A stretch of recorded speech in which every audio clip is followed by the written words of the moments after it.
میں کئی دفعہ کہہ چکا ہوں، پھر کہتا ہوں، یہ جب بہت ٹینشن بن گئی نا، ڈپریشن بہت بڑھ گیا، کووڈ-19 کے دن تھے، کرونا کے، تو مجھے ایک سرکاری ادارے میں بلایا گیا جہاں اس عملے کو میں نے گفتگو کرنی تھی، اس عملے سے جو مریضوں کو دیکھ رہا تھا۔ کہنے لگے مجھے وہاں کے جو ہیڈ تھے، کہنے لگے پیر صاحب بڑا ڈپریشن بڑا ہے، لوگ ڈر رہے ہیں، وقتی طور پہ خوف بھی بڑا تھا۔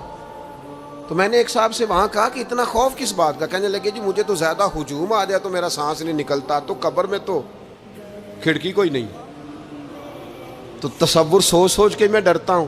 تو میں نے کہا ڈاکٹر صاحب، ماں کے پیٹ میں جو رب آکسیجن دیتا ہے وہ قبر میں بھی دے گا۔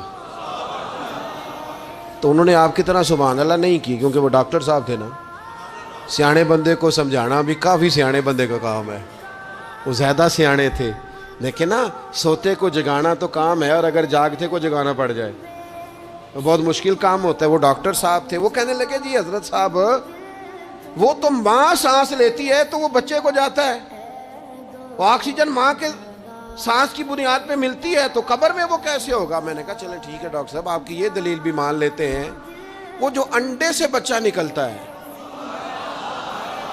وہ چاروں جانب کوئی سوراخ ہوتا ہے؟ ڈاکٹر صاحب نے قلم چھوڑ دیا، رکھ دیا۔ میں نے کہا چلو یہ بھی بتاؤ زندہ ہی نکلتا ہے؟ کہنے لگے بالکل۔ تو میں نے کہا سونا بھی نکلتا ہے؟ کہنے لگے بڑا ہی پیارا ہوتا ہے۔ میں نے کہا انشاءاللہ جب ہم قبروں سے نکلیں گے، مصطفیٰ کا صدقہ، یوم نحشر المتقین الی الرحمن وفدا، رب کہتا ہے تم جب نکلو گے نا قبروں سے، متقی مومن جب نکلیں گے تو رب کی بارگاہ میں مہمان بنا کر پیش کیے جائیں گے۔